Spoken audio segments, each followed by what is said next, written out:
Competitive exam की तैयारी की है 2015 में 1.5 महीने 1.5 मंथ। मतलब मेरी ग्रेजुएशन ही 2014 में हुई थी और उसके बाद में फिर हमारे जो पिताजी हैं उनका एक्सीडेंट हो गया 2015 में। तो मतलब 5वीं तक तो हमारे एक ही टीचर रहे हैं, चैनपाल सिंह खारी।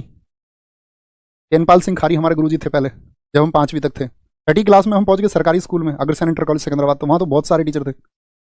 प्रमुख जो टीचर रहे हमारे वहाँ पर मतलब मुख्य टीचर जो रहे, एक टीचर रहे हमारे मतलब जिनसे सबसे ज़्यादा स्नेह मिला, उसमें एक टीचर तो हैं हमारे गुरुजी मनोज अधाना, एक है हमारे गुरुजी विनीत बंसल फिजिक्स, जिनसे हमने पढ़ी केमिस्ट्री, मनोज अधाना गुरुजी। और तीसरा हमने जो मैथ पढ़ा वो पढ़ा हमने हरस्वरूप सर से।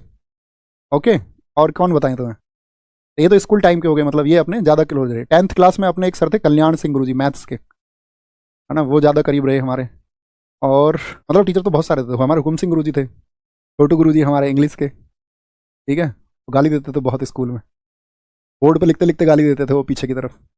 और कौन बताए? कॉम्पिटिटिव एग्जाम का पूछना चाह रहे हो क्या? देखो दोस्त, कॉम्पिटिटिव एग्जाम के लिए मैं आपको पिछली क्लासेस में बहुत सारे साथियों को बता चुका हूँ। मैंने कॉम्पिटिटिव एग्जाम की तैयारी की है 2015 में 1.5 महीने 1.5 मंथ। मतलब मेरी ग्रेजुएशन ही 2014 में हुई थी और उसके बाद में फिर हमारे जो पिताजी उनका एक्सीडेंट हो गया 2015 में। तो फिर वहाँ से वापस आना पड़ा। उसके बाद में फिर कॉम्पिटिटिव एग्जाम के लिए कोई कहीं ज्वाइन नहीं किया। फिर 2018 में 2018 तो 18 में जब मैंने एक बार एडमिशन लिया है जाकर के, तो कॉम्पिटिटिव एग्जाम के लिए एक सर हुआ करते थे, मैं आपको बताऊं। हम गए सबसे पहले कि भाई कॉम्पिटिटिव एग्जाम का इंग्लिश सीखना है, तो तब होते थे क्रिस्टोफर सर। बहुत सारे साथी शायद जानते होंगे उनको इंग्लिश में, पहले मतलब वही स्टार आदमी थे। उनकी क्लास में जो भीड़ देखी हमने, एक ही हॉल उनके चलते थे, उनकी क्लास की मैंने 6-7 दिन, 6 to 7 days, है ना। ये अपना कॉम्पिटिटिव एग्जाम का मैं आपको अनुभव बता रहा हूँ। इतने दिन तैयारी की और उसी में डिसाइड कर लिया फिर कि नहीं, ऐसे तो नहीं बात बनेगी। मतलब भीड़ इतनी थी, सर ही नहीं दिख रहे हैं, सर पढ़ा रहे हैं किसी और फ्लोर पे, ऐसे थे डिजिटल जैसे अभी मैं तुम्हें दिख रहा हूँ।